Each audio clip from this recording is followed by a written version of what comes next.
Hello my dear students, welcome to केमकेलिवा। कैसे बेटा आप सभी लोग? आ गए सब लोग जो है? तो चलो आगे की बात स्टार्ट करते हैं बेटा।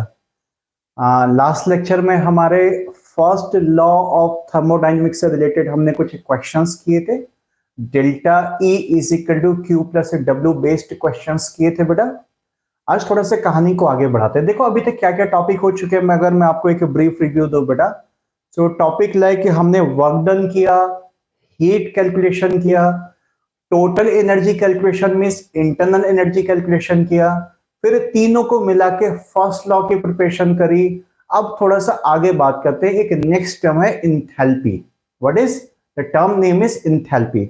एक बार आप सभी से मिलने भाई, कौन कौन आ चुके हैं क्लास में?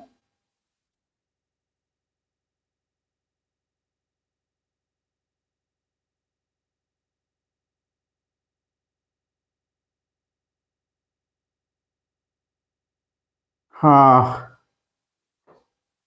इंजमामुल हक, ओके, ममता, विजय, अर्जुन, गुड इवनिंग एवरीबॉडी बेटा। चलो बातें आगे की करते हैं।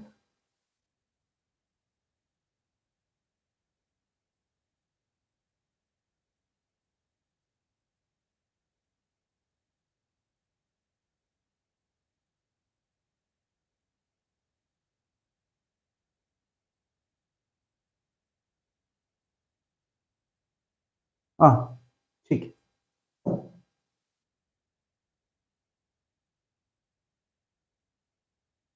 Next term is enthalpy. What is next term? Next term is enthalpy. So सबके सब हेडिंग देंगे बेटा। इंथैल्पी,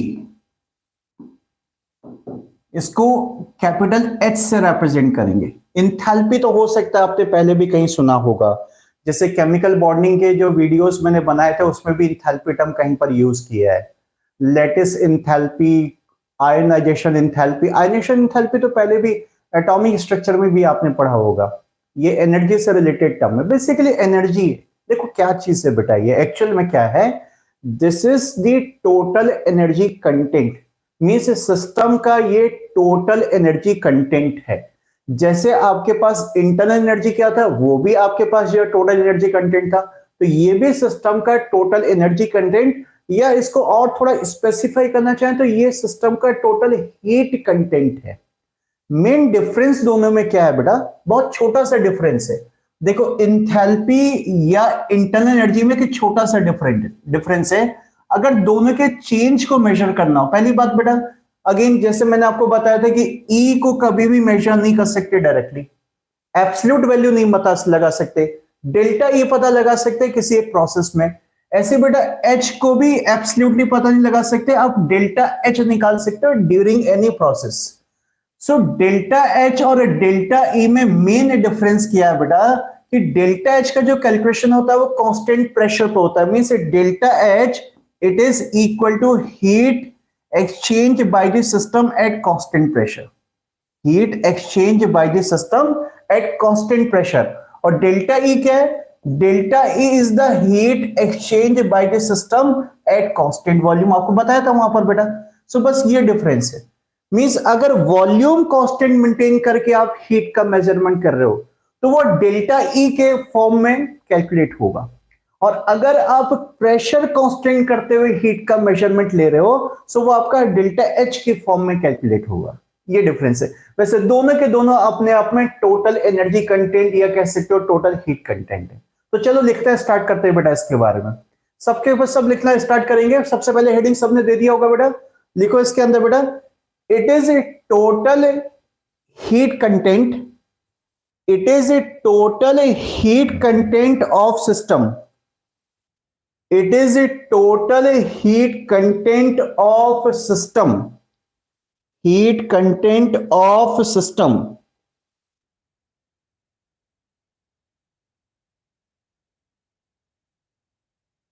सेकेंड पॉइंट लिखेंगे इसके बारे में बेटा, absolute value of, absolute value of enthalpy, absolute value of enthalpy can't be calculated.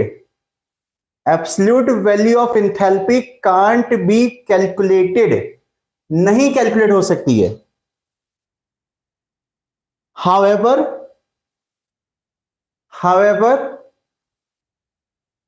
change in enthalpy can be calculated. Change in enthalpy can be calculated.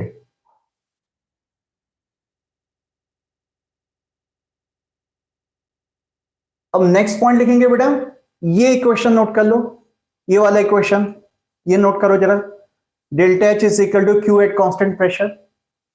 ये नोट करेंगे सबके सब बेटा.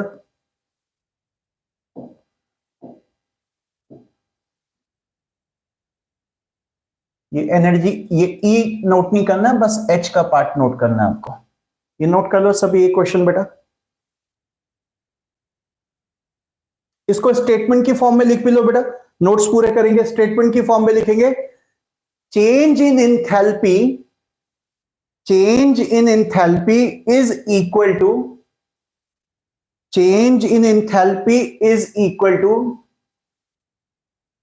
heat exchanged by the system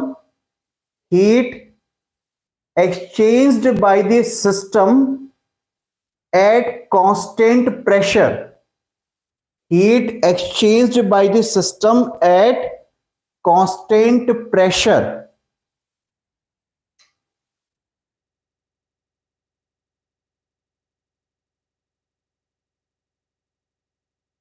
लिखा बेटा, heat exchange by the system at constant pressure.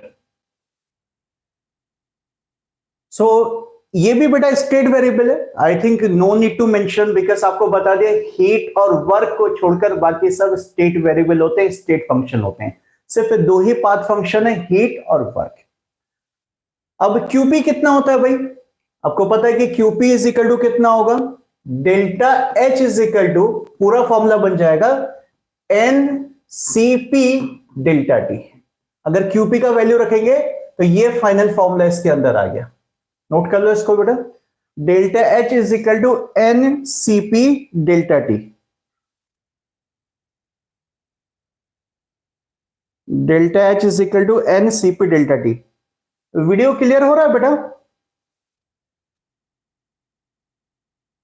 कोई issue तो नहीं है किसी को? ये सब क्लियर दिखाई दे रहा है बेटा?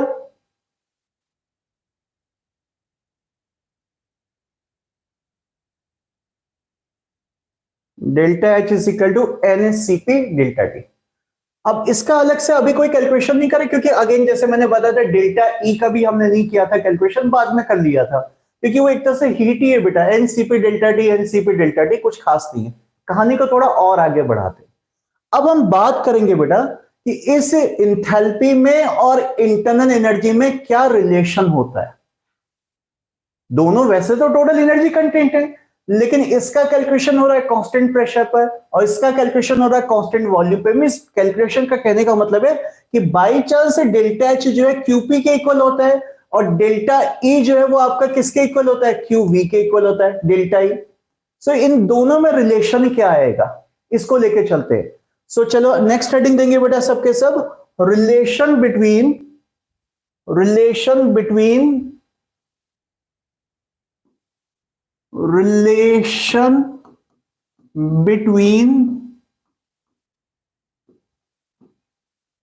Enthalpy and internal energy. आप पूरा लिख लो, मैंने शॉर्ट सिंबल्स लिखे हैं बेटा. Relation between enthalpy and internal energy. Anurag क्या कैमरा? हाँ बेटा, पता नहीं, मुझे भी नहीं समझ में आ रहा क्यों हो रहा है ऐसा. आज कैमरा को मैं वही अभी क्लीन कर रहा था. कैमरा तो क्लीन है आई थिंक.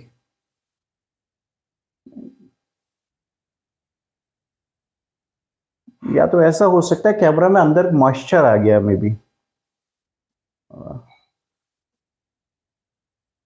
मॉइस्चर चले गया कैमरा में मुझे लगता है. कोई बात नहीं बेटा, अभी मैनेज करो, आप तो कुछ कर नहीं सकते उसमें. आई थिंक वैसे दिख तो रहा होगा, इतना कोई प्रॉब्लम तो नहीं हो रहा होगा ना बेटा? क्योंकि मैं भी देख रहा हूँ डिवाइस पे तो इतना वैसे नहीं, थोड़ा सा शायद वहां पर कुछ कैमरा प्रॉब्लम कर रहा है उस साइड में। तो लेट्स सी बेटा, अगर मॉइस्चर अभी क्लीन हो जाता है ऑटो तो ठीक है, मॉइस्चर आ गया मुझे लगता है कहीं लेंसेज में इसमें। ओके चलो आगे बात करते हैं बेटा, relation between enthalpy and internal energy.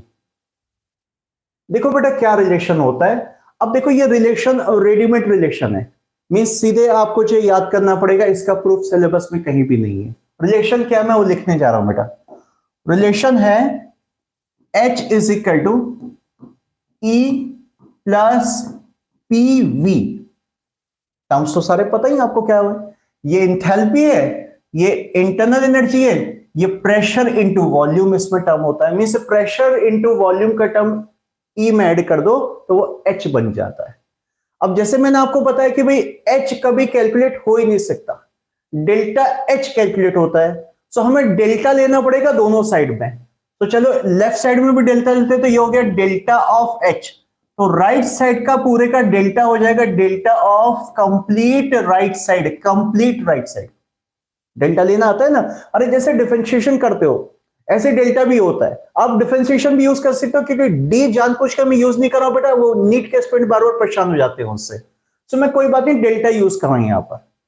सो अब डेल्टा को अप्लाई कर दो दोनों टर्म पर, तो ये हो गया आपके पास delta of E plus delta of PV, ये रह गया आपके पास डेल्टा एच। ये है रिलेशन चेंज इन इंथैल्पी और चेंज इन इंटरनल एनर्जी के बीच में। मैं फिर से एक बार मार्क कर देता हूं चीजें क्या क्या है बेटा। ये डेल्टा एच का मतलब है change in enthalpy, change in enthalpy, और डेल्टा ई का मतलब है change in internal energy, change in internal energy. PV तो पीवी है, प्रेशर इनटू वॉल्यूम है, उसको बार बार क्या इंडिकेट करना वो तो पुरानी चैप्टर से पढ़ते आ रहे हो। अब इसमें एक छोटा सा यहां पर अभी और एक चेंज करेंगे, पहले यहां पे नोट डाउन कर लो सबके सब, जरा जल्दी से नोट करो, जल्दी से नोट करो बेटा, इसको नोट करो सबके सब इसको बेटा।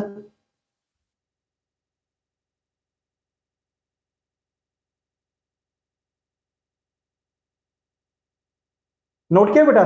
देखो अब अगर कांस्टेंट प्रेशर पर अगर आपको निकालनी है डेल्टा एच, क्योंकि जनरली डेल्टा एच का कैलकुलेशन हम कांस्टेंट प्रेशर पे जनरली करते हैं। अब इस बात का मतलब ये मत समझना कि सर ने कहा था कि डेल्टा एच सिर्फ कांस्टेंट प्रेशर पे ही कैलकुलेट हो सकती। मैंने ये बोला है डेल्टा एच क्यूपी के बाई चांस इक्वल हो जाता है। मैं ये नहीं कह रहा हूं कि डेल्टा एच का कैलकुलेशन सिर्फ और सिर्फ कांस्टेंट प्रेशर पे होता है, मींस कोई और प्रोसेस है जो प्रेशर कांस्टेंट वाली नहीं है उसका एंथैल्पी चेंज नहीं होता है, मैंने ऐसे बिल्कुल नहीं बोला। एंथैल्पी चेंज तो सबका होता है, लेकिन कैलकुलेशन बड़ा लिमिटेड है उसका, हर कंडीशन पर उसका कैलकुलेशन नहीं हो पा रहा है। तो एक तो भी पुराना फॉर्मूला पढ़िए एनसीपी डेल्टा टी, कुछ और फॉर्मूले में यहां पर बता रहा हूं। सो अगर कांस्टेंट प्रेशर पे बात चल रही है तो इसमें क्या चेंज आ जाएगा इक्वेशन में। इफ प्रेशर इज कांस्टेंट, तो आपको पता है कि बेटा अगर प्रेशर कांस्टेंट होगा तो ये डेल्टा से बाहर आ जाएगा। अरे इस पे क्यों डेल्टा लगेगा जब कांस्टेंट प्रेशर है। सो मैं कंडीशन बोल रहा हूं कि if P is a constant, pressure is a constant, suppose during the process, pressure is a constant during the process, तो ये इक्वेशन क्या बन जाएगी बेटा। इस इक्वेशन को हम लिख सकते हैं delta H is equal to delta E plus P into delta V, सिर्फ वॉल्यूम का डेल्टा चलेगा। देखो अब ये डिपेंड करता है क्वेश्चन में कैसी बात चल रही है बेटा। ये तो मैंने तब बात बोली कि अगर कांस्टेंट प्रेशर पे, क्योंकि जनरली इसका कैलकुलेशन कांस्टेंट प्रेशर पे होता है, लेकिन कांस्टेंट प्रेशर नहीं दिया उन्होंने, कहा नहीं भाई प्रेशर वॉल्यूम दोनों वेरी कर रहे हैं, तो कोई बात नहीं, फिर ये लगाना। डेल्टा पीवी का मतलब क्या होता है, मैं यहां पर डेल्टा का मतलब बता दूं, इसका मतलब हो गया second P2V2 minus first means P1V1, ये डेल्टा पीवी हो गया। तो अगर दोनों में से कुछ भी कांस्टेंट नहीं है तो ऐसे आप यूज करोगे, और खाली वॉल्यूम चेंज हो रहा, प्रेशर कांस्टेंट है, तो डेल्टा वी का मतलब क्या हो गया V2 माइनस V1, प्रेशर उसके आगे बाहर से मल्टीप्लाई हो जाएगा। सो ये पॉइंट भी लिख लो बेटा। ये सारी सिचुएशन से क्वेश्चन में पता नहीं कौन सी सिचुएशन आ जाए, करेंगे क्वेश्चन, अभी नोट करते चलो बेटा। ये नोट क्या होगा आप सबने, ये नोट कर लो बेटा इसको, कांस्टेंट प्रेशर पे ये बात हो जाएगी, सो ये जो फॉर्मूला है बेटा, ये फॉर्मूला या प्रीवियस फॉर्मूला किसी भी प्रोसेस में अप्लाई हो सकता है, किसी भी प्रोसेस में। अब जब कभी मैं किसी भी प्रोसेस की बात करता हूं तो प्रोसेस देखो, कोई भी फिजिकल प्रोसेस हो सकती है, कोई भी केमिकल प्रोसेस हो सकती है, कैसी भी प्रोसेस हो सकती है। जरूरी नहीं है कि केमिकल प्रोसेस, केमिकल प्रोसेस मतलब केमिकल रिएक्शन। सो केमिकल रिएक्शन के अलावा भी अगर कोई और प्रोसेस है तब भी उस पर यह फॉर्मूला लग जाएगा। अब धीरे धीरे अभी हम पूरा तरह से थर्मोकेमिस्ट्री में ट्रांसफर होने जा रहे हैं इसके बाद। तो मैं इसलिए बार बार जो अब केमिकल प्रोसेस पे स्ट्रेस देते शुरू करूंगा। ये फॉर्मूला फिजिकल और केमिकल हर टाइप की प्रोसेस के लिए वैलिड है।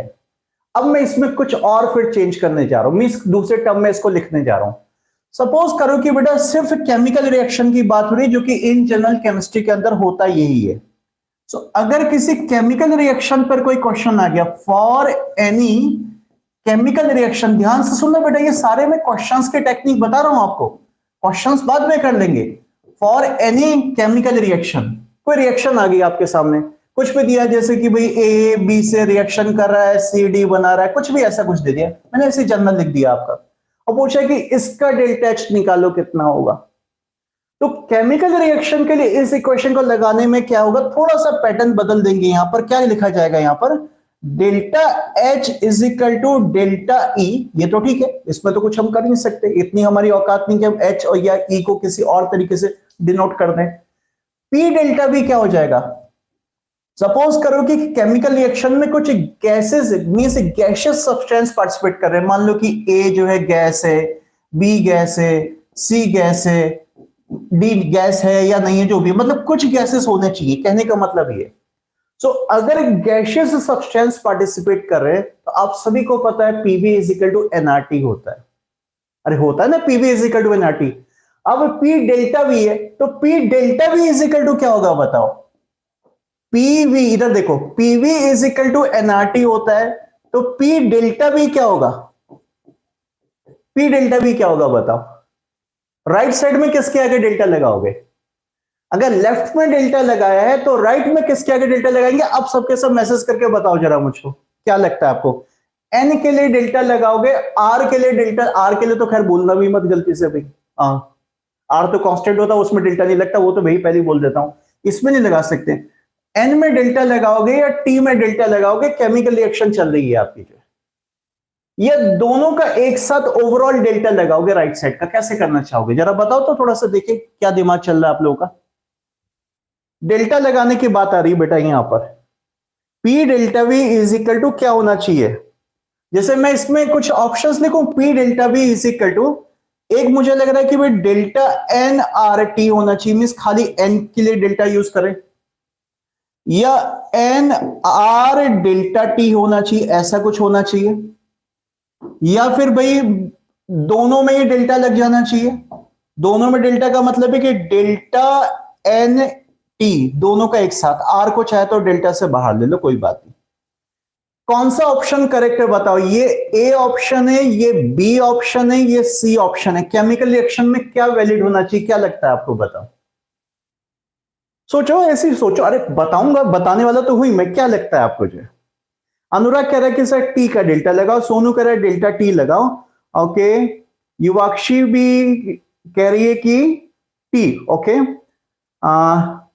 सूर्याश कह रहा है कि ओवरऑल, अच्छा ठीक है, सूर्याश ये बोल रहा है। ममता कह रही है कि डेल्टा टी, ममता ने बोला है कि बी ऑप्शन करेक्ट है, ओके।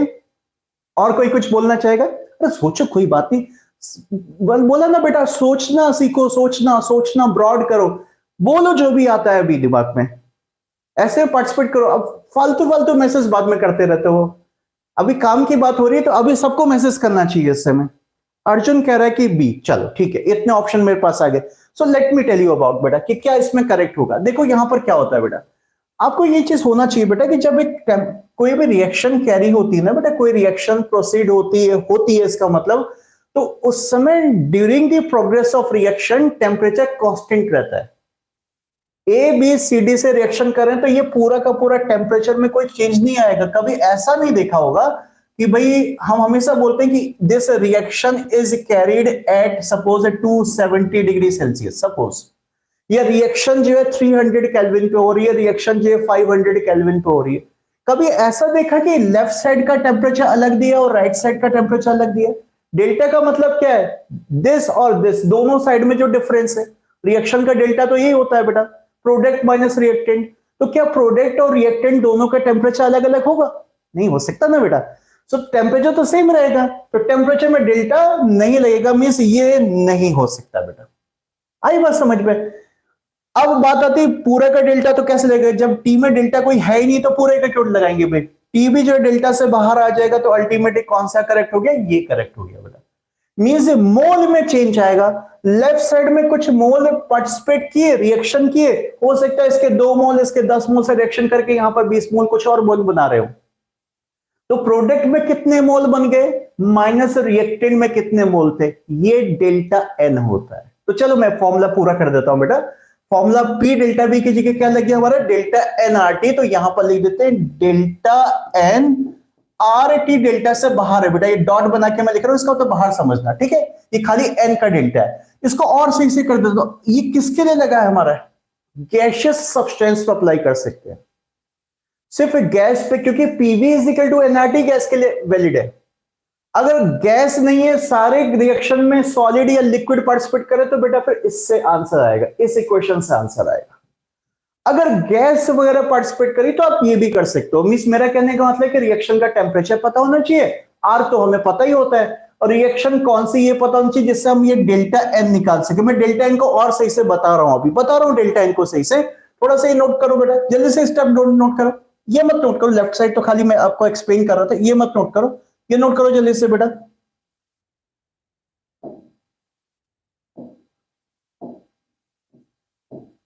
करा बेटा? अच्छा, डेल्टा एनजी का मतलब बेटा और सही से समझ लो कि डेल्टा एनजी मतलब क्या कैलकुलेट करना होगा यहां पर जब रिएक्शन के लिए अप्लाई करोगे। फॉर्मूला तो चलो हमने लिख दिया बेटा। डेल्टा एनजी का मतलब हुआ यहां पर मीन्स प्रोडक्ट के mole, moles of all the product, total all the products. ये ऐसे कर लो, ये साइन पता है, कंफ्यूज तो नहीं हो रहा है? पता है ना ये साइन? अरे समेशन का साइन होता है, मैथ्स में साइन यूज किया जाता है, समेशन बोलते हैं। Means total mole of all the products, product के सारे मोल माइनस रिएक्टेंट के सारे मोल, सारे रिएक्टेंट जितने भी, moles of all the reactants, moles of all the reactants, सारे रिएक्टेंट से मोल्स। ये समेशन में जिसको कंफ्यूजन मत लगाओ, मेरा कहने का मतलब बेटा कि टोटल प्रोडक्ट के मोल माइनस टोटल रिएक्टेंट के मोल, टोटल करके लिख लो, आपकी इच्छा जैसे भी लिखना चाहो बेटा। अब इसमें और एक चीज करना है, क्योंकि गैस के लिए वैलिड है तो यहीं पर गैस लिख लो ना। इसमें एक काम करो, कहां लगाओगे गैस? यहां लगा लो। चलो, प्रोडक्ट, गैस वाले प्रोडक्ट के मोल माइनस गैस वाले रिएक्टेंट के मोल, जो नॉन गैस है उस पर अप्लाई मत कर देना बेटा ये डेल्टा एन। सॉलिड और लिक्विड को नहीं लेके चलना यहां पर, क्योंकि सॉलिड लिक्विड के लिए PV is equal to NRT नहीं लगा, ये सिर्फ गैसियस के लिए लगा है। तो gaseous moles on product side minus gaseous moles on reactant side. समझ में आई बात बेटा? जितने भी गैस से रिलेटेड सब्सटेंसेस हैं प्रोडक्ट में उनके मोल माइनस गैस वाले रिएक्टेंट के टोटल मोल, ये चीज होती है यहां पर। नोट कर लिया बेटा? डेल्टा एन का मतलब भी नोट कर लो, ये चीज है। नॉर्मली बेटा ये बैलेंस इक्वेशन में देखना होता है, जैसे इस इक्वेशन पर अप्लाई करें, जैसे मैंने सपोज ये एग्जांपल लिया था, ऐसी फालतू सा एग्जांपल ले रखा है। इसमें डेल्टा एनजी कितना होगा? देखो, डेल्टा एनजी इसके लिए कितना होगा भाई? प्रोडक्ट के टोटल मोल, सारे गैस वाले, ये भी गैस है ये भी गैस है, कितने मोल है? 1 मोल इसका है 1 मोल इसका है, तो प्रोडक्ट में हो गए 2 मोल, माइनस रिएक्टेंट के कितने मोल हैं? ये भी गैस है और ये भी गैस है, तो दोनों के ऐड हो जाएंगे 1 और 2, 1 + 2 कितना हो गया? 3, रिएक्टेंट का 3 आ गया। सो डेल्टा एन कितना आ जाएगा? 2 - 3 में से यहां पर डेल्टा एन -1 लिखा जाएगा। यस, माइनस भी हो सकता है, बता दिया आपको इस एग्जांपल में, प्लस भी हो सकता है, जीरो भी हो सकता है। मान लो प्रोडक्ट और रिएक्टेंट इक्वल हो गए तो जीरो भी हो सकता है, उससे क्या फर्क पड़ गया? तो प्रॉपर साइन जो भी आ रहा है उसके हिसाब से यहां पर रखना है। सो आपको डेल्टा एन का वैल्यू रखना है बेटा, आर का वैल्यू रखना है, टी का वैल्यू रखना है, ये सब आर बेटा जूल में रखना, डेल्टा ई का वैल्यू रखना है, डेल्टा एच निकाल सकते हो, या डेल्टा एच दिया है तो डेल्टा ई निकाल सकते हो। मींस दोनों का रिलेशन है बेटा, ये बड़ा इंपॉर्टेंट फॉर्मूला है केमिस्ट्री में, थर्मोकेमिस्ट्री के अंदर भी। इसके बाद बस थर्मोकेमिस्ट्री स्टार्ट हो गया, समझ लो, यहां से मैं थर्मोकेमिस्ट्री स्टार्ट कर रहा हूं। थर्मोडायनेमिक्स जो कॉमन फिजिक्स के साथ पार्ट था वो खत्म हो गया बेटा, फिजिक्स में ये पार्ट नहीं आएगा आपका। यहां से सिर्फ हम केमिस्ट्री की बात करते हैं, केमिस्ट्री की बात करेंगे, केमिकल रिएक्शंस की मेनली बात करेंगे बेटा। हम नॉर्मली कुछ और सिस्टम की बात नहीं करेंगे, सिर्फ chemical reaction chemical reaction chemical reaction. ये नोट हो गया बेटा सबका? मैं कुछ एग्जाम्पल ले लेता हूं इसमें, कुछ और एग्जाम्पल लेता हूं ताकि आपको डेल्टा एन वगैरह क्लियर हो जाए। देखो देखो भाई देखो, फॉर एग्जाम्पल एक रिएक्शन है N2 plus 3H2 is equal to 2NH3। अब इसमें सबसे इंपॉर्टेंट चीज है बेटा कि फिजिकल स्टेट मेंशन करनी पड़ेगी, क्योंकि सिर्फ गैस के लिए डेल्टा एन वैलिड होता है। तो गलती से ऐसा ना हो कि सॉलिड और लिक्विड भी कैलकुलेट कर लो। मैं चिल्ला चिल्ला के बोलना बेटा सिर्फ गैस गैस गैस चाहिए हमको। सो N2 पता ही है भाई, नाइट्रोजन गैस होती है, हाइड्रोजन भी गैस होती है बेटा, अमोनिया भी गैस होती है। सो इस इक्वेशन पे अगर ये फॉर्मूला जो लिखा था ऊपर लगाना है तो कैसे अप्लाई करेंगे? Delta H is equal to delta E plus delta NG/RT। मुझे आप सबके सब इस एग्जाम्पल के लिए डेल्टा NG का वैल्यू बताएंगे। बताओ कितना आएगा यहां पर? डेल्टा NG का वैल्यू बताएंगे कितना आएगा? डेल्टा NG का वैल्यू बताएंगे इसके लिए कितना आएगा? मैं कुछ और एग्जाम्पल लिख रहा हूं, कुछ और एग्जाम्पल लिख रहा हूं, करते चलो इसको। एग्जाम्पल 1 हो गया, एक और एग्जाम्पल ले लेता हूं मैं।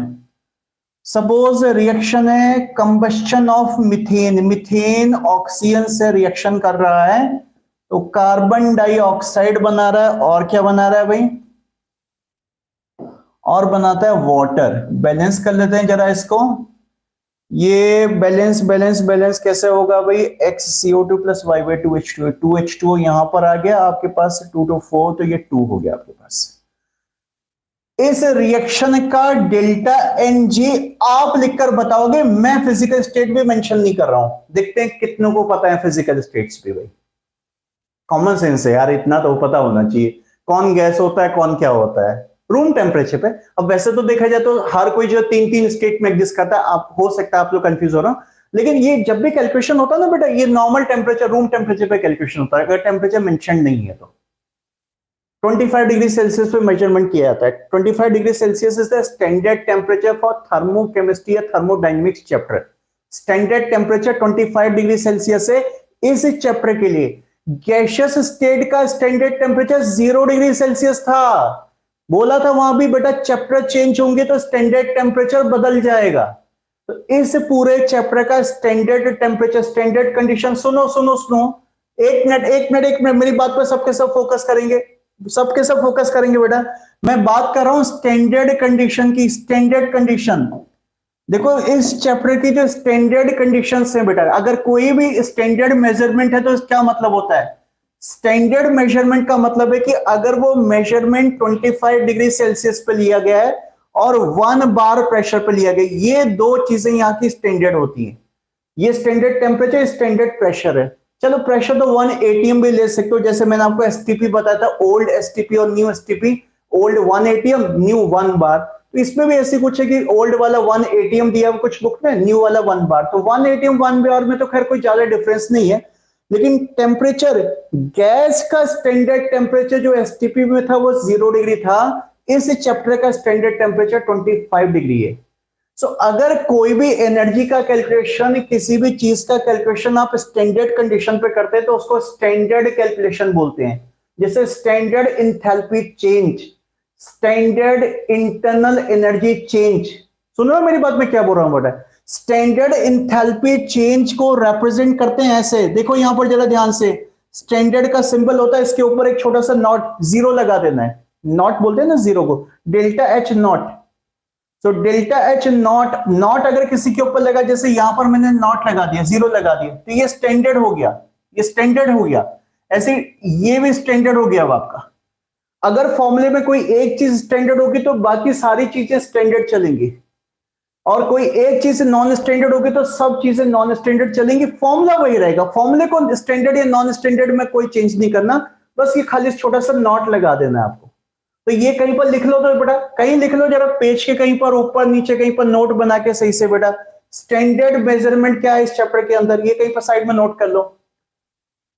अच्छा अब बताओ मुझे, एग्जाम्पल 1 का आंसर तो आई होप आ ही गया होगा, एग्जाम्पल 2 का आंसर बताओ। एग्जाम्पल 1 का आंसर तो खैर कोई मुश्किल चीज नहीं, एग्जाम्पल 1 में कितना आ जाएगा, डेल्टा एन लेना था, प्रोडक्ट साइड के मोल ने 2 माइनस रिएक्टेंट साइड के टोटल कितने हैं, ये 1 है ये 3 है मीन्स 4 है, सो ये हो गया 2 minus 4 means delta N G हो गया -2।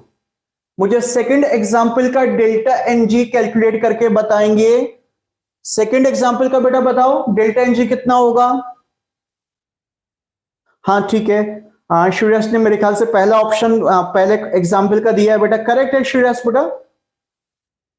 सोनू आपने -2 एंड -2 बोला, इसका मतलब आप सेकंड का भी आंसर दे दिए हो। अच्छा -2 -2 -2 आंसर आ रहा है, मेरे ख्याल से आप लोग सेकंड का आंसर दे रहे हो बेटा। मैं सेकंड एग्जाम्पल की बात कर रहा हूं, सेकंड एग्जाम्पल की, इसकी, इसका डेल्टा एन चाहिए, फर्स्ट का तो मैंने लिख दिया, सेकंड का भी -2 आ रहा है क्या आप लोगों का, श्योर ना? देख लो कहीं ऐसा ना हो कि फिर मैं कैलकुलेट करूं तो कुछ और आ जाए, एक बार चेक कर लो। सबकी फिजिकल स्टेट मेंशन कर दी है यहां पर,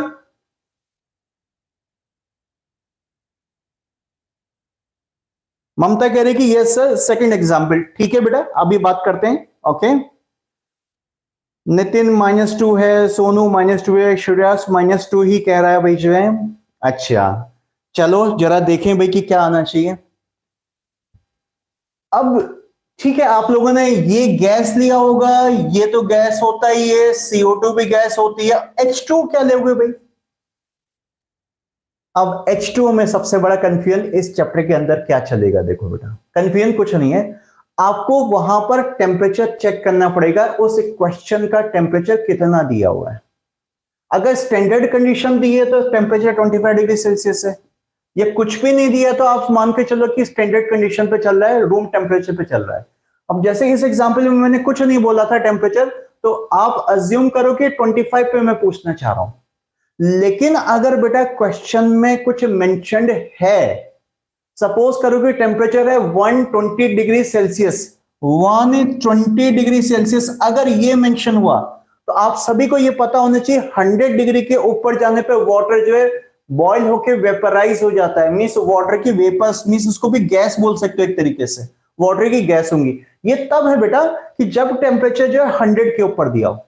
लेकिन अभी आप सब लोग करेक्ट हो क्योंकि मैंने टेम्परेचर बोला नहीं था, जब मैंने टेम्परेचर नहीं बोला तो आप इसको गैस नहीं मानोगे, आप इसको लिक्विड ही मानोगे।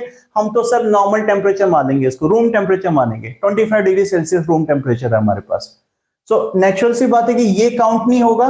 यहां पर हो गया प्रोडक्ट में कितने मोल आपके पास 1 मोल, और रिएक्टेंट साइड में कितने मोल आ गए आपके पास 3, तो 1 -3 -2 करेक्ट बोला है।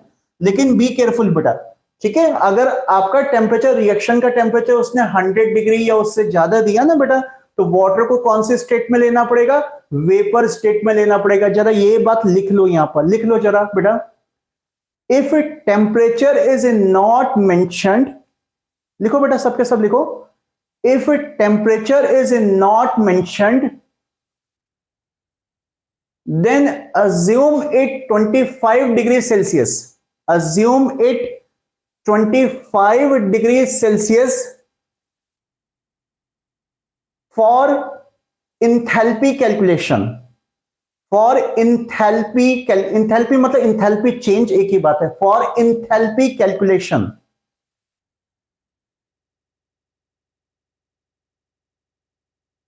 नेक्स्ट लाइन में लिखेंगे बेटा, if temperature is more than 100 degree Celsius, if temperature is more than 100 degree Celsius, then water is also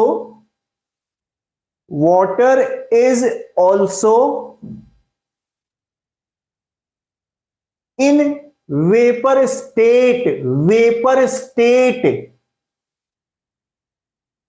bracket में लिख लो गैस, मतलब वेपर को बेटा ऑलमोस्ट गैस ही मान के चलते हैं हम, vapour state with in bracket gas. समझ गए बेटा, ये गलती बहुत स्टूडेंट को मैंने देखा एग्जाम में करते हुए, क्योंकि दिमाग में नॉर्मली क्या होता है कि लगता है कि वाटर तो लिक्विड है, वाटर तो लिक्विड है, क्योंकि डेली लाइफ में हमारे जो वाटर नॉर्मल टेम्परेचर पर होता है हम लिक्विड स्टेट में लेते हैं, लेकिन वाटर 0 से कम होगा तो वही आइस बन जाएगा, और वाटर 100 के ऊपर होगा तो बेटा अल्टीमेटली जो है वेपराइज होकर जो है वो क्या बन जाएगा, वाटर वेपर्स बन जाएंगी।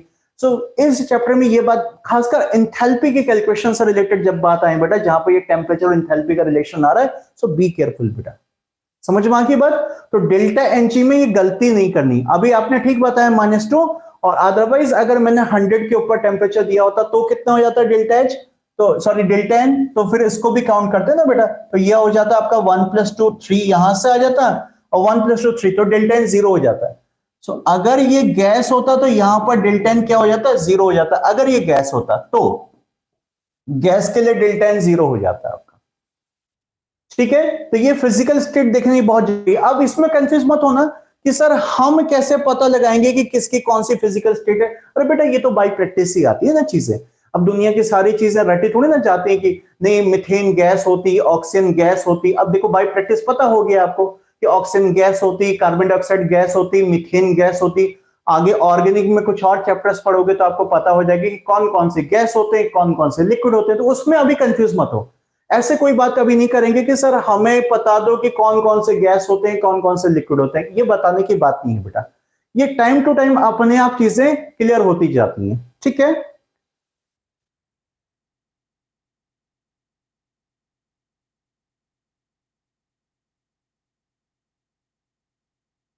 ओके। चलो बेटा आगे बात करते हैं। बीच में बेटा डिबेट मत हो, इधर उधर के मैसेज पे डिबेट बिल्कुल नहीं होंगे मेरे बच्चों। बिल्कुल मैंने आपको स्ट्रिक्टली बोल रखा है, कोई भी आके अनवांटेड मैसेज अगर करता है तो उसकी तरफ बिल्कुल भी ध्यान नहीं देंगे बेटा। ओके, और क्लास से बाहर की बात जो आपके अगर स्कूल वगैरह का कोई फ्रेंड है तो बाद में बात किया करो बेटा, बिल्कुल क्लास को डिस्टर्ब नहीं करना है किसी को। चलो आगे बात करते हैं। सो ये तो बात होगी डेल्टा एच और डेल्टा ई से रिलेटेड, मैंने रिलेशन लिखा दिया। चलो इस पे क्वेश्चन लिख देते हैं, एक छोटा सा क्वेश्चन कर लेते हैं, जस्ट एक छोटा सा क्वेश्चन कर लेते हैं इस पर।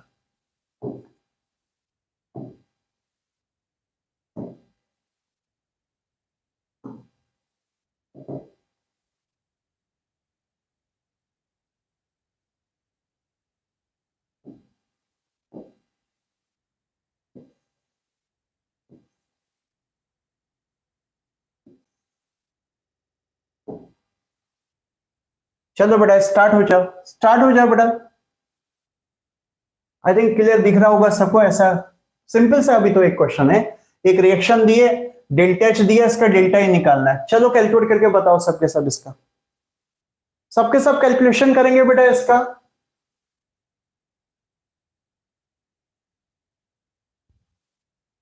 स्टार्ट हो जाओ बेटा।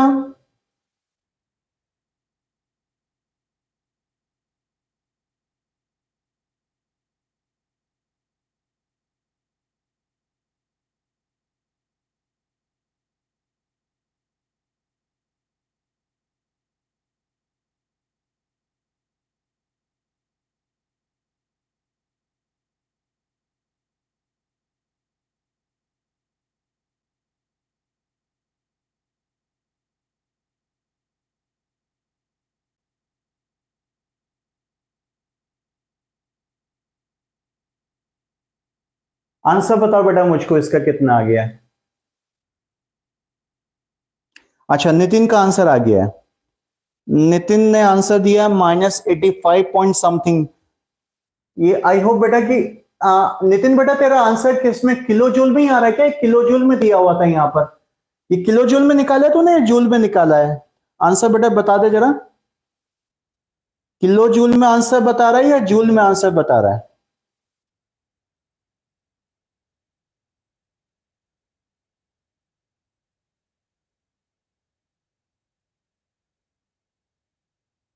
प्रियांशु बेटा क्वेश्चन स्टार्ट करो, आप काफी लेट आए हो मुझे लगता है बेटा।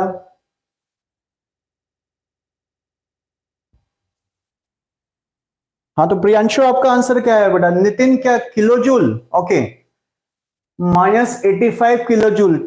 चलो बाकी के आंसर आने दो, अभी आंसर बताता हूं इसका कितना आ रहा है। बाकी लोग आंसर बताएंगे बेटा। सोनू आंसर बताओ, ममता आंसर बताओ बेटा, सुयश आंसर बताओ बेटा, अनुराग, युवाक्षी, अर्जुन, रोहित, आंसर बोलो बेटा सबके सब। अर्जुन का आंसर है -87.4 किलो जूल। हाँ, this is more correct answer बेटा। वैसे नितिन ठीक है बेटा, 85 भी चलेगा, नो प्रॉब्लम। आंसर जो है -87.4 किलो जूल आ रहा है, करेक्ट है। आंसर इज -87.4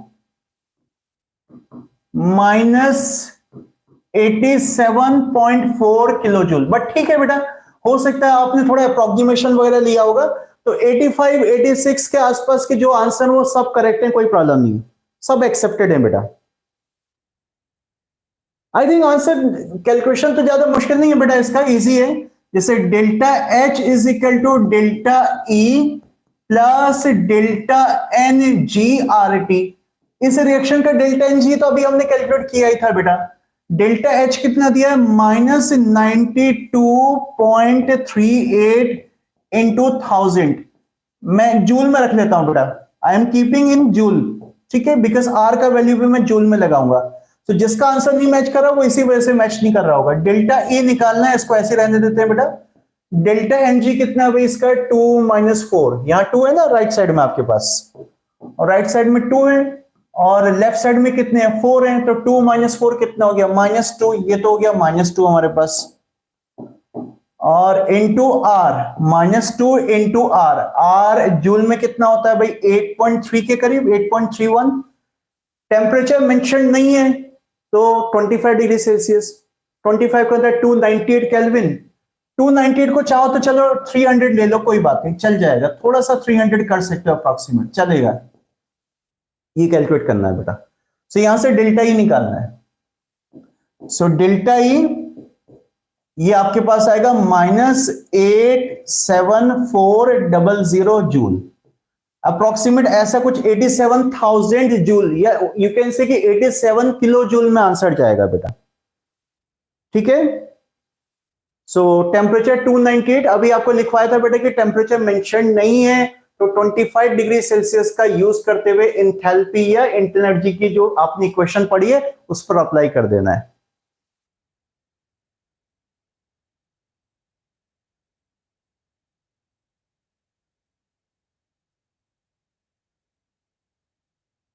एक और क्वेश्चन लेते हैं बेटा इस पर, एक और क्वेश्चन लेते हैं इस पर।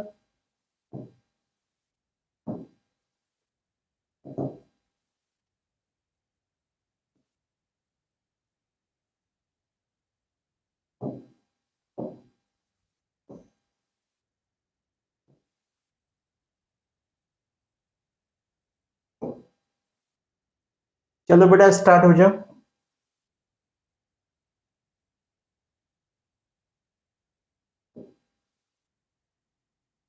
The heat evolved in combustion of gas methane।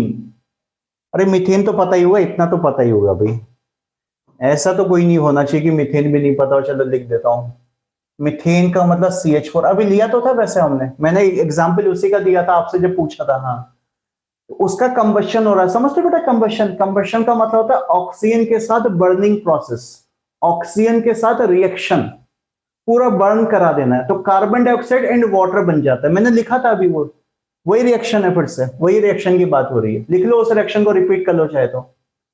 So measured in bomb कैलोमीटर। हाँ, ये पता नहीं आप लोग को, शायद ऑब्वियस सी बात है मुझे ही बताना पड़ेगा, जो 11th के स्टूडेंट्स हैं उन्होंने तो एक सुना नहीं होगा, फर्स्ट टाइम सुन रहे होंगे। ये क्या चीज है बेटा, फाउंड इतना, find its change in enthalpy. चलो मैं बता देता हूं पहले क्या होता है बेटा, जरा ध्यान से सुनेंगे बेटा सबके सब। देखो बॉम्ब कैलोरीमीटर, कैलोरीमीटर जानते हो क्या होता है, अरे थर्मोमीटर जानते हो ना, थर्मोमीटर जैसे आपका टेम्परेचर मेजर करने के लिए होता है। मैनोमीटर आपको बताया था प्रेशर मेजर करने के लिए होता है। बैरोमीटर आपको बताया था एटमॉस्फेरिक प्रेशर मेजर करने के लिए होता है। ऐसे बेटा जो हीट होती है, किसी प्रोसेस में हीट का कितना लेना देना हो रहा है, हीट का कैलकुलेशन करता है कैलोरीमीटर। तो कैलोरीमीटर से कैलोरीमीटर बना है। इसको हीटोमीटर नहीं बोलते, हीटोमीटर नहीं बोलते, इसको कैलोरीमीटर बोला जाता है। सो कैलोरीमीटर का मतलब जो हीट का मेजरमेंट करता है। अब यहां पर कौन सा कैलोमीटर दिया? बॉम्ब कैलोरीमीटर दिया। ये बॉम्ब कैलोमीटर क्या होता है बेटा? ये बॉम्ब कैलोमीटर एक ऐसा इंस्ट्रूमेंट होता है, बस खाली ऐसे सुन लो, कोई डायग्राम वगैरह की जरूरत नहीं है। कुछ एक ऐसा इंस्ट्रूमेंट होता है बेटा जिसका वॉल्यूम फिक्स होता है, ये कांस्टेंट वॉल्यूम पर काम करता है। सो कांस्टेंट वॉल्यूम पे काम करेगा मींस जो भी चीज ये मेजर करेगा कांस्टेंट वॉल्यूम पे मेजर करेगा, means it measures everything. Means obviously क्या मेजर कर रहा है? हीट मेजर कर रहा है। सो हीट का मेजरमेंट करेगा कांस्टेंट वॉल्यूम पर। और कांस्टेंट वॉल्यूम की हीट का क्या मतलब होता है वो अब मैं नहीं बोलूंगा, वो आपको पता है क्या होता है। बस मेरा इतना हिंट काफी था।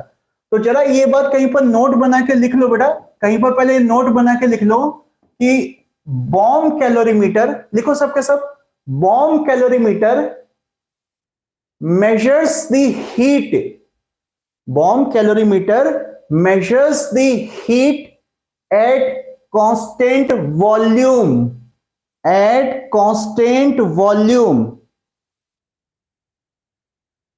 अब चलो करो, बस इससे ज्यादा नहीं, बस मैंने बॉम्ब कैलकुलेटर का मीनिंग बता दिया है, तो आप समझ जाओ कि ये कौन सी हीट दी है, वो अब आप खुद समझो बेटा कि क्या मतलब है इसका हीट का, ये कौन सी वाली हीट दी है और आपको वहां पर क्या निकालना है। चलो स्टार्ट हो जाओ।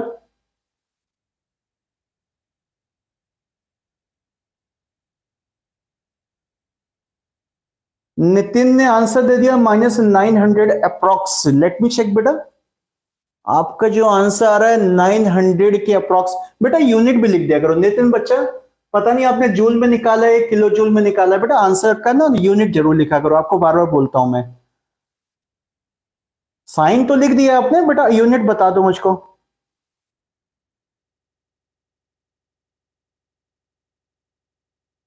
अच्छा किलो जूल में दिया आपने, ओके किलो जूल में दिया है, तो ओके।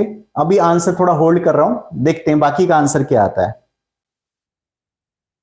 बाकी का कितना आंसर आता है देखते हैं बेटा जरा।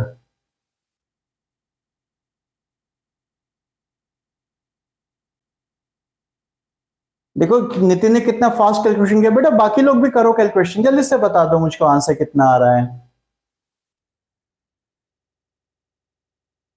सोनू का आंसर आया -885। ओके, सो ये सारे आंसर करेक्ट है बेटा, ये सारे के सारे आंसर। बट सोनू बेटा आपने तो सेम वही चीज बोल दी, नहीं एग्जैक्टली इतना नहीं आएगा बेटा, -885 एग्जैक्टली नहीं आएगा। थोड़ा सा बेटा और डेटा कम जा रहा है, मीन्स -890 के अराउंड जा रहा है, 890 891 या -900 तक जा सकता है। सो इसका जो आंसर है मैं यहां पर लिख रहा हूं बेटा, इट्स आंसर इज -890। ये किलो जूल में ही है बेटा आंसर, किलो जूल। 890 या 900 चलेगा, उतना सब चलेगा, बट एग्जैक्टली 885 नहीं आएगा बेटा। हाँ बिल्कुल भी मुश्किल नहीं है बेटा, बिल्कुल नितिन, अभी सारी चीजें इजी हैं। देखो बेटा मेन टफ क्या होता है आपको कई बार पता है, जो चीज आपने नहीं पढ़ी है वो टफ होता है बस, और जिसको आपने एक बार स्टडी कर लिया और चीजों को समझ लिया तो वो कभी भी टफ नहीं लगेगा आपको। बहुत सिंपल से क्वेश्चन है यार, कुछ भी तो नहीं है।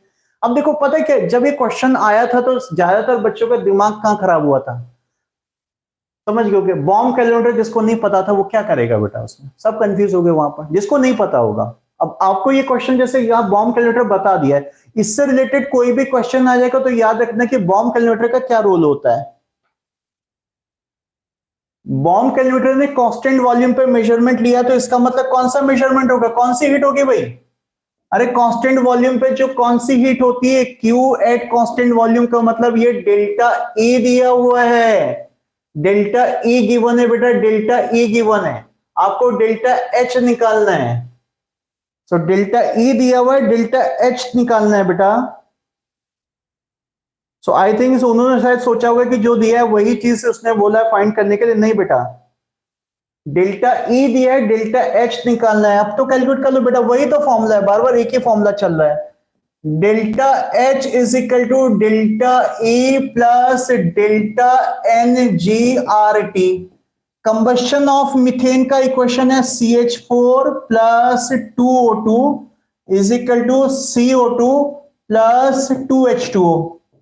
अच्छा टेम्परेचर कितना था भाई इसका? टेम्परेचर दिया था, हाँ 298 दिया था, तब तो वाटर लिक्विड होगा भाई।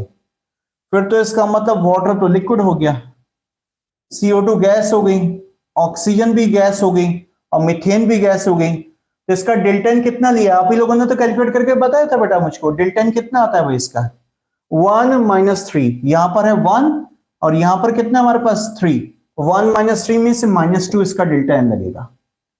ये यहां पर फिल करना है। आर का वैल्यू पता है, ये टी का दिया ही हुआ है बेटा, तो यहां पर डेल्टा ए दिया ही हुआ था, ये भी गिवन है, आपको ये चीज फाइंड करनी है, ये फाइंड करना है। अब ये कर लो बेटा, ये तो एक ही टाइप के क्वेश्चन सारे के सारे चल रहे हैं, ठीक है, एक ही टाइप के सारे क्वेश्चन चल रहे हैं बेटा इसमें। हाँ अनुराग करेक्ट है बेटा, -890, -891 या -900 के अराउंड सारे आंसर करेक्ट है। ठीक है बेटा, चलो आगे चलते हैं। अभी एक और क्वेश्चन करोगे? अरे कर लो एक और क्वेश्चन पे, थोड़ा सा, थोड़ा सा, एक क्वेश्चन और, ठीक है चलो।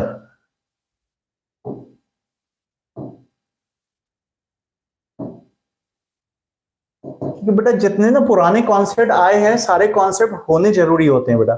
खाली थ्योरी पढ़ पढ़ के निकल जाओगे तो कुछ बात नहीं बनेगा, मुझे पता तुम खुद से तो कुछ करने वाले हो नहीं। जब तुम असाइनमेंट ही सॉल्व नहीं करो तो क्या कर रहे होगे? यस, अच्छा क्वेश्चन है, ये भी पुराना आया हुआ क्वेश्चन है, याद नहीं आ रहा कब आया था ये। थोड़ा सा लॉन्ग क्वेश्चन है बेटा, ये पुराना जेई का आया हुआ क्वेश्चन है। डरना नहीं है बिल्कुल, क्वेश्चन को देख के डरना बिल्कुल नहीं है, खाली क्वेश्चन दिखने में बड़ा है बस, थोड़ा समझते हुए चलो, इजीली सॉल्व हो जाएगा। चलो अपने आप पढ़ो, सारा कुछ दिखाई दे रहा है। A scientist while analyzing the properties of gaseous C2Cl2F2, कोई कंपाउंड है C2Cl2F2, क्लोरोफ्लोरोकार्बन रेफ्रिजरेंट बोलते हैं, उसका इंट्रोडक्शन भी दे दिया है। पता है ना क्लोरोफ्लोरोकार्बन जो होते हैं बेटा रेफ्रिजरेशन में काम आते हैं, ये किस चीज को ठंडा करने में काम आते हैं बेटा, जो है इसको कूल किया गया है, it is cooled, cooled, it's a 1.33 gram sample at constant atmospheric pressure 1 atm from 320 to 293, okay, during cooling the sample volume decreases, ठीक है। Calculate delta H and delta E, अच्छा दोनों चीजें निकालनी है, delta H and delta E for the process, very good very good, बहुत अच्छा। चलो शुरू हो जाओ, देखते हैं कौन दिमाग लगाता है इस क्वेश्चन में बेटा।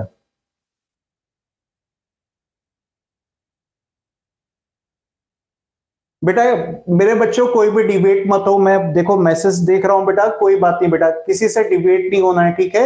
आप लोग अपना फोकस रखो, स्टडी का फोकस करो। दुनिया में हर टाइप के लोग होते हैं बेटा, जो है ये सब लोग ऐसे आते रहेंगे बेटा, इन लोगों का कुछ और काम तो है नहीं बेटा, ये खुद से परेशान है तो दूसरे को भी परेशान करते हैं, ये क्या करें बेटा जो। सो आपको किसी से कोई मतलब नहीं बेटा, अपनी स्टडी पे फोकस करो। मेरे जितने स्टूडेंट्स हैं बेटा बी फोकस, जो नए स्टूडेंट्स आए हैं बेटा, सारे पढ़ने वाले स्टूडेंट बी फोकस बेटा, फोकस रखो, इधर उधर एक बिल्कुल मैसेज पे ध्यान मत दो बेटा।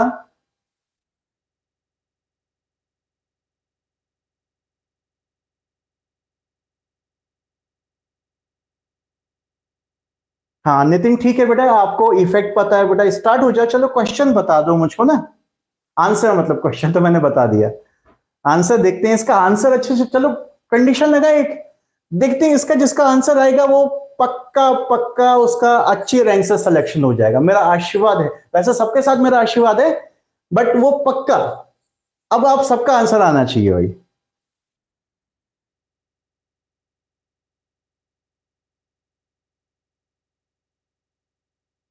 थोड़ा अप्रोक्सीमेट आंसर भी चलेगा, कोई बात नहीं, आपको पता है मैं एग्जैक्ट आंसर तो कभी डिमांड नहीं करता, बट थोड़ा अप्रोक्सीमेट होगा कोई बात नहीं, बट मुझे चाहिए, मुझे मेथड आपका करेक्ट चाहिए भाई।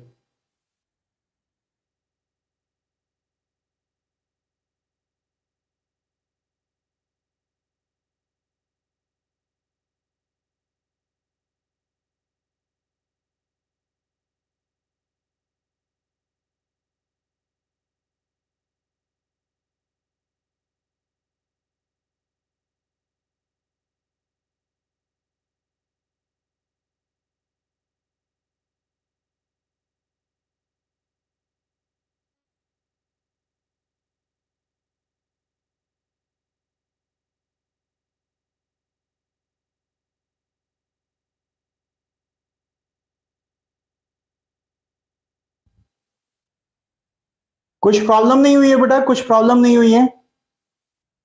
मैं जस्ट वो कैमरा को थोड़ा सेट कर रहा था इधर उधर, प्रॉब्लम कुछ नहीं हुई है बेटा। मैं देख रहा था कहीं कुछ उसके सेटिंग में प्रॉब्लम है, क्या हो रहा है। आई थिंक थोड़ा ठीक हुआ है वैसे, कुछ ठीक हुआ है।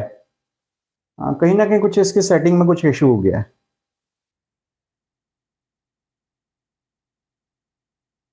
अच्छा, सोनू ने आंसर दिया delta H is equal to -24। Okay बेटा, डेल्टा एच इज -24। ओके, अभी आंसर नहीं बताऊंगा।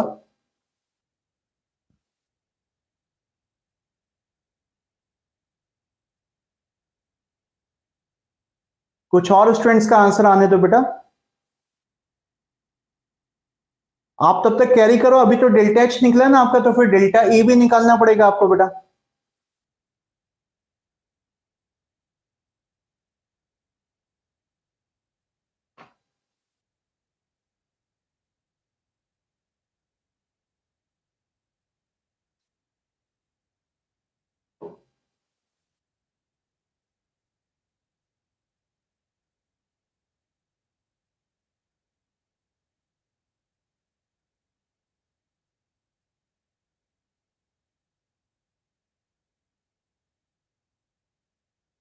नितिन कह रहा है मोल ऑफ गैस इज 0.94।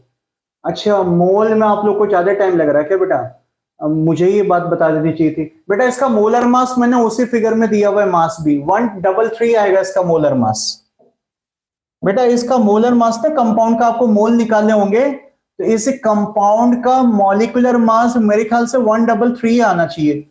मैंने उसी फिगर में क्वेश्चन का डेटा, मतलब एक्चुअल जो क्वेश्चन था वो डेटा नहीं है बेटा, ठीक है, वो फिर आपको कैलकुलेशन में थोड़ा टफ पड़ता, तो मैंने इसको 1.33 कर दिया है। इसका मतलब इसके 0.01 मोल हो जाएंगे। एक बार चेक करना, 133 आएगा इसका मोलर मास, तो 0.01 मोल हो जाएंगे, 0.01 मोल हो जाएंगे। इसके मोल बेटा 0.01 ले लो आप। हाँ नितिन, आपने हो सकता है थोड़ा कहीं अप्रोक्सीमेशन किया, इसलिए आंसर में हाँ मुझे भी डिविएशन लग रहा है। अनुराग ने आंसर बोला है कि delta H is equal to 27। चलो मैं आंसर अब बता देता हूं कितना है बेटा। देखो इसका डेल्टा एच का जो आंसर है बेटा, डेल्टा एच, इसका तो आंसर आ रहा है आपका -21.7 जूल में आंसर है, -21.7 जूल। और डेल्टा ई या डेल्टा यू का आंसर है इसका, ये आ रहा है -19 अप्रोक्सीमेट, -19। अब देख लो बेटा, इसके नियर बाई आंसर जाने चाहिए आप लोगों के। अब अनुराग बेटा तेरा आंसर आ रहा है 27। एक तो बेटा साइन गलत है, सोनू ने साइन तो करेक्ट लिया है बेटा -24, चलो मैं मान लेता हूं, ठीक है, थोड़ा सा साइन करेक्ट कर अनुराग। अब है बेटा आंसर बताओ। 26 ठीक है बेटा, 26 और ज्यादा हो गया तेरा आंसर। नहीं सोनू, एक्सेप्टेड नहीं है बेटा। अनुराग बेटा इसका साइन माइनस आएगा, पहली बात साइन करेक्ट करो, साइन करेक्ट करो बेटा। दोनों एनर्जीज जो आ रही है वो माइनस में आ रही हैं।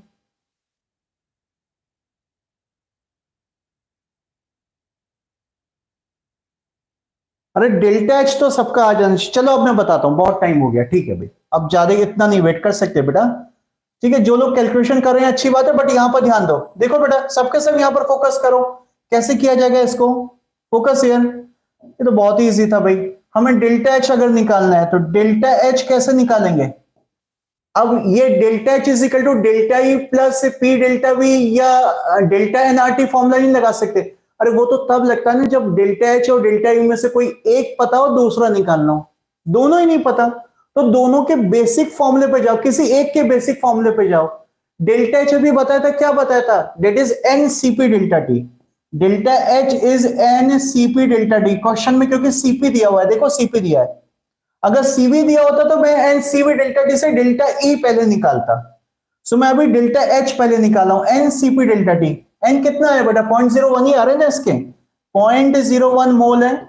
सीपी कितना दिया है, सीपी दिया 80.7 यूनिट। भाई देखना किस में दिया, जूल में दिया, ओके जूल में दिया हुआ है, 80.7 जूल में दिया हुआ है, जूल पर मोल, ठीक है। डेल्टा टी टेम्परेचर कहां से कहां जा रहा है भाई इसका, कूल किया था ना इसने, हाँ ये है टेम्परेचर लिखा हुआ, 320 से 293 जा रहा है। सो डेल्टा टी होता है T2 minus T1, delta T is T2 minus T1। So T2 minus T1, T2 हो गया 293 माइनस कितना हो जाएगा, 293 माइनस 320, माइनस 320, तो नेचुरली माइनस में आएगा बेटा, क्योंकि बाद का टेम्परेचर कम हो रहा है, कूल हो रहा है, एनर्जी का लॉस हो रहा है इसमें अल्टीमेटली, कूल होने का मतलब ही है बेटा जो है। सो ये नेगेटिव में आएगा आंसर, और इसको सॉल्व करना बेटा, और कितना ये आंसर लिख रखा है मैंने इसका, बस ये फॉर्मूला लगाना था आपको। हाँ एक बार डेल्टा एच कैलकुलेट हो गया, चेक कर लो बेटा, यही आएगा आंसर। काफी बैचेस में मैंने इसको करा रखा है, मतलब 21.7 21 या चलो थोड़ा सा 20 पॉइंट समथिंग भी चल जाएगा, थोड़ा अप्रोक्सीमेशन कहीं पर ले रहे हो तो इतना आंसर पक्का आएगा बेटा जो है, ठीक है। अबे बेटा आएगा पक्का, इतना आंसर आएगा इसमें।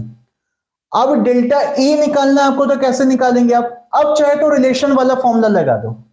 रिलेशन वाला फॉर्मूला क्या है, delta H is equal to delta E plus P delta B. अरे डेल्टा एनजीआरटी तो सिर्फ केमिकल रिएक्शन के लिए लगता है, केमिकल रिएक्शन के लिए, ये केमिकल रिएक्शन नहीं है, फिजिकल प्रोसेस है, कूलिंग की प्रोसेस है, खाली ठंडा किया जा रहा है।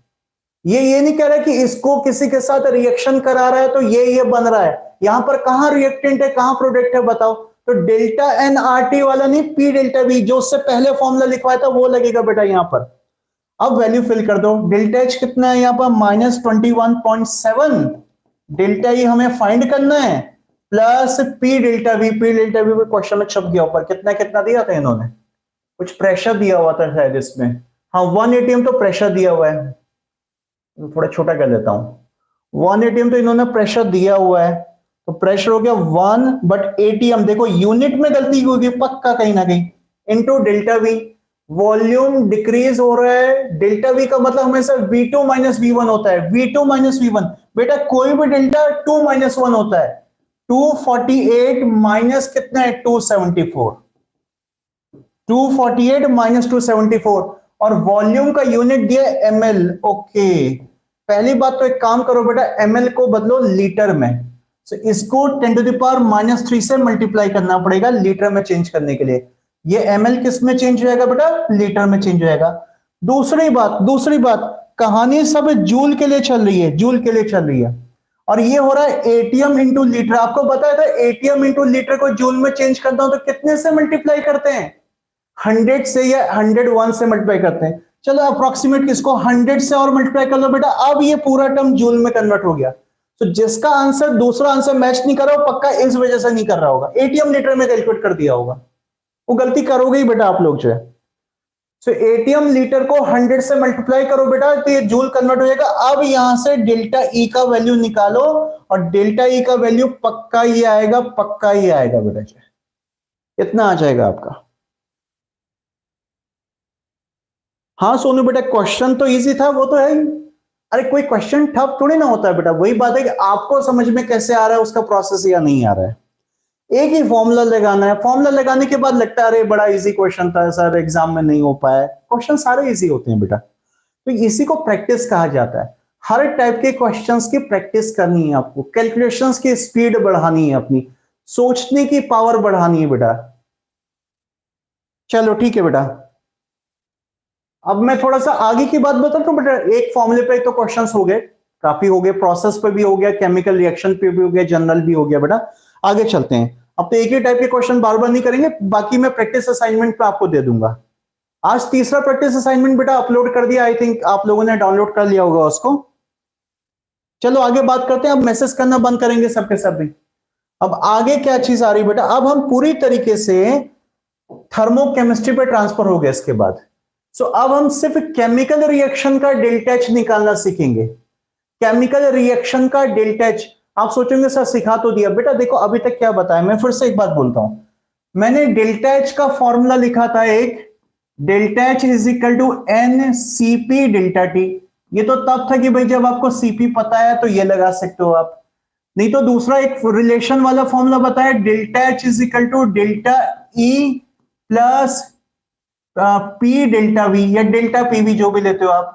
और इसी का एक और फॉर्म बताया, delta H is equal to delta E plus delta N G R T.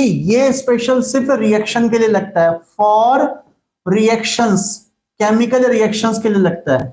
ये वाला formula for any process, any process पे अप्लाई कर सकते हो, रिएक्शन या नॉन रिएक्शन सब पे अप्लाई हो सकता है, ये भी सब पे अप्लाई हो सकता है। अब इन तीनों की बात मैं नहीं कर रहा हूं बेटा, मैं एक और तरीका बताने जा रहा हूं कि अगर केमिकल रिएक्शन दिए तो उसका डेल्टा एच कैसे निकालेंगे। ये तरीके अलग हो गए, आपको सारे तरीके पता होने चाहिए। तो अगर कोई रिएक्शन दिए तो उसका डेल्टा एच किसी और तरीके से, कुछ और फॉर्मूले से या कुछ और डेटा को यूज करते कैसे निकालते हैं। तो सबके सब हेडिंग देंगे बेटा, all if you keep the heading enthalpy of reaction, enthalpy, enthalpy of reaction, enthalpy of reaction, सबके सब हेडिंग दो बेटा, इंथैल्पी ऑफ रिएक्शन। इंथैल्पी का मतलब बेटा इंथैल्पी चेंज है, मुंह से ऐसे निकलता है इंथैल्पी। कहीं भी अगर कोई बोले ना कि इसकी इंथैल्पी निकालो तो समझ जाना इंथैल्पी चेंज ही निकालना है बेटा, इंथैल्पी तो निकलती ही नहीं है किसी का, आपको बता दिया है। ऐसी कोई बोले ना इंटरनल एनर्जी निकालो तो उसका मतलब ये कि चेंज इन इंटरनल एनर्जी निकालना है, मतलब ये छोटी छोटी बातें होती हैं बेटा, मतलब फ्री फॉर्म में ऐसे ही बोला जाता है। अगर सही से लिखना तो होना चाहिए enthalpy change of reaction, change में खा गया, बुक वाले भी खा जाते हैं, नॉर्मली कोई नहीं बोलता। इंथैल्पी ऑफ रिएक्शन कैसे निकाली जाती है किसी और तरीके से। देखो बेटा कोई भी रिएक्शन दिए, सबके सब फोकस करना है यहाँ पर, सबके सब ध्यान दो बेटा। कोई रिएक्शन दिए, सपोज ऐसे कोई रिएक्शन है 2A plus B is equal to C plus 3D, ऐसी जनरल रिएक्शन लिख दिया मैंने। तो इस रिएक्शन का इंथैल्पी चेंज निकालने का एक तरीका होता है बेटा, delta H of any reaction, reaction का सिंबल यहां लिखा जाता है, इसको सही से लिखूं, गलत हो गया थोड़ा सा, delta R, R for reaction, इसका मतलब है इंथैल्पी चेंज फॉर रिएक्शन। ये डेल्टा और एच के बीच में आर लिखा जाता है, छोटा आर लिखा जाता है बेटा, ये सिंबल से ही पता लग जाता है कि हम क्या कैलकुलेट करने जा रहे हैं। तो इसका एक फॉर्मूला होता है बेटा, it is equal to summation of enthalpy of formation, summation of enthalpy of formation of all the product। Summation का मतलब तो आप सब समझ ही होंगे बेटा, ये टोटल के लिए यूज होता है, मींस सारे प्रोडक्ट का इंथैल्पी ऑफ फॉर्मेशन। अरे कंफ्यूज मत हो, बताऊंगा, मतलब बताऊंगा, लिखने दो पहले मुझको, minus summation of enthalpy of formation of reactant, summation of enthalpy of formation of reactant. अब आप सबके लिए एक नया टर्म आ रहा है कि सर क्या बोल रहे हैं, enthalpy of formation, enthalpy of formation. कोई बात नहीं, अभी बताता हूं, पहले फॉर्मूला लिख लो, तो ऐसी सबके सब लिख लो, जल्दी से लिखो भैया इसको, फॉर्मूले को। अभी इसका मतलब बता रहा हूं, ये टर्म क्या चीज है बता रहा हूं आपको, लिखो जल्दी से, ऐसे नोट डाउन कर लो। यहां पर एफ का मतलब होता है फॉर्मेशन बेटा, ये एफ जो है फॉर्मेशन को रिप्रेजेंट कर रहा है। मतलब क्या कहा जाता है, साइंटिस्ट ने जब ये फॉर्मूला बनाया तो उन्होंने कहा कि भाई प्रोडक्ट को बनाने में कितनी कितनी इंथैल्पी लगी है, माइनस रिएक्टेंट को बनाने में कितनी कितनी इंथैल्पी लगी है। तो प्रोडक्ट की इंथैल्पी में से अगर रिएक्टेंट की इंथैल्पी को माइनस कर दोगे तो रिएक्शन की इंथैल्पी चेंज आ जाएगी। लेकिन वो कौन सी वाली इंथैल्पी को आपस में माइनस करना है, फॉर्मेशन वाली इंथैल्पी को। अब ये फॉर्मेशन इंथैल्पी का और क्या मीनिंग होता है वो थोड़े टाइम के लिए, एक क्लास के लिए अभी ड्रॉप कर दो, इसका डिटेल मीनिंग, डीप मीनिंग मैं आपको नेक्स्ट क्लास में बताऊंगा। लेकिन अभी फिलहाल आप ये समझ लो कि ये कुछ एनर्जी होती है, कुछ इंथैल्पी होती है जो उन कंपाउंड को या सब्सटेंसेस को बनाने में लगती है। जब अभी दुनिया में कोई भी सब्सटेंस कहीं ना कहीं से तो बना है ना, कुछ नेचुरल होते हैं, कुछ आपस में रिएक्शन करके किसी को फॉर्म करते हैं। तो जो नेचुरल होते हैं उसके लिए नहीं लगता, जितने नेचुरल एलिमेंट्स होते हैं उसका इंथैल्पी ऑफ फॉर्मेशन 0, क्योंकि उसको नेचर ने बना के दिया है। लेकिन हम जिनको रिएक्शन कर करके बनाते हैं, जैसे यहां कोई कंपाउंड है, वो कंपाउंड किसी से बना होगा, ये कोई कंपाउंड है तो कंपाउंड किसी से बना होगा, तो वो जैसे भी बना होगा वो चीज अभी छोड़ दो, वो बताऊंगा, उसको कहा जाता है बेटा फॉर्मेशन एंथैल्पी। अभी इतना ही समझो, अभी ज्यादा कंफ्यूज मत हो। समझ लो कि ये ऐसा कुछ है कि वो उस कंपाउंड या सब्सटेंस की एंथैल्पी होती है जो उसको बनाने में यूज हुई थी। तो सीधा सीधा फॉर्मूला ये कि जब रिएक्शन में ये वाले डेटा दिए होंगे, फॉर्मेशन एंथैल्पी दिए, तो सारे प्रोडक्ट की एंथैल्पी ऑफ फॉर्मेशन देखना टोटल, माइनस सारे रिएक्टेंट की एंथैल्पी ऑफ फॉर्मेशन देखना, बेटा वो सीधे सीधे रिएक्शन की एंथैल्पी चेंज आ जाएगी। जस्ट इतना फॉर्मूला है। हाँ, इसका डीप मीनिंग बेटा हमें बहुत टाइम लगेगा, जो कि आगे पेंडिंग है, वो आगे बताऊंगा आपको पक्का जो है। इस पर एक क्वेश्चन करा देता हूं, बस फटाफट क्वेश्चन कर लो, थोड़ा सा 2-4 मिनट का जो भी टाइम रह गया बेटा, ठीक है, जल्दी से क्वेश्चन कर लेते हैं। अभी कंफ्यूज मत हो, ठीक है, सबको बोल दिया मैंने कि सर फॉर्मेशन क्या, अरे कुछ नहीं, फॉर्मेशन मतलब कंपाउंड की एनर्जी, थोड़ी देर के लिए ऐसे समझ लो बस आप। इसको मैं बता रहा हूं जल्दी से यहां पर लिखा, हाँ इसको अप्लाई करना, एक चीज बता दूं, जस्ट अप्लाई करना तो बताया नहीं, मैं सीधे क्वेश्चन पे भाग रहा हूं, मुझे भी जल्दी जल्दी बहुत ज्यादा हो रही है। एक काम करते हैं, कोई रिएक्शन ले लेते हैं। रिएक्शन है suppose C2H6 plus O2 is equal to, means ethane का कंबस्शन हो रहा है, 2CO2 प्लस 3H2O, कितना हो गया ऑक्सीजन, 4 + T 7/2 ऑक्सीजन लगेगा।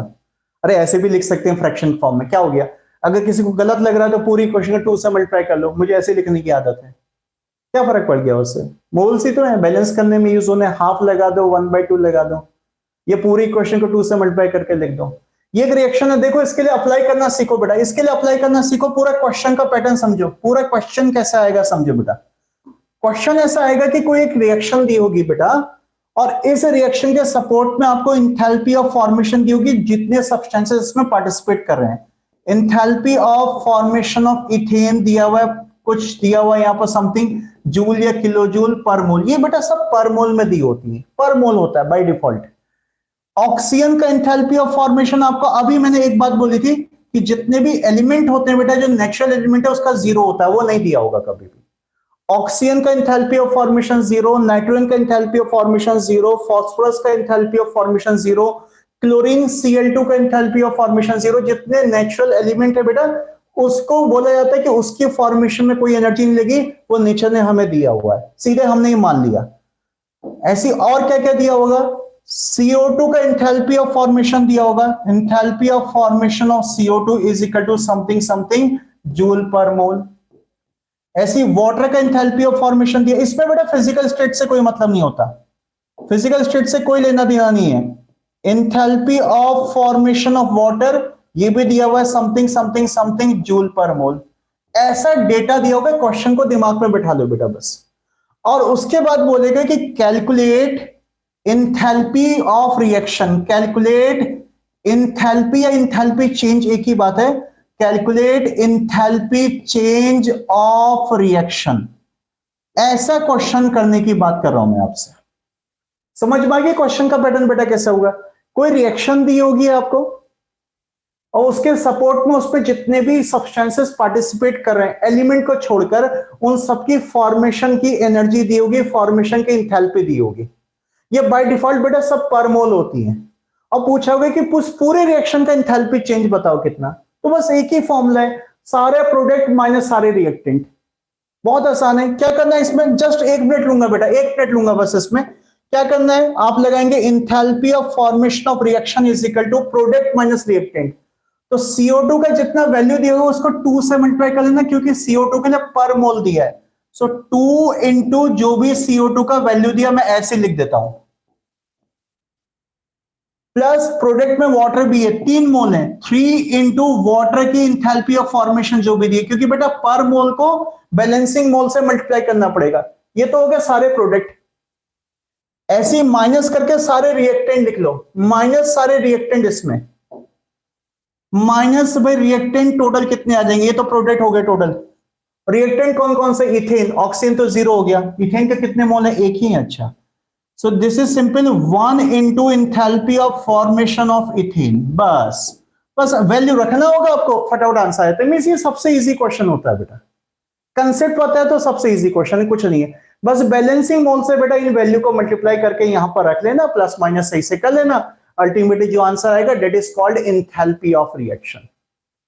अब ये टॉपिक इतना छोटा नहीं है, ये तो अभी बस स्टार्टिंग बताई है मैंने इसकी।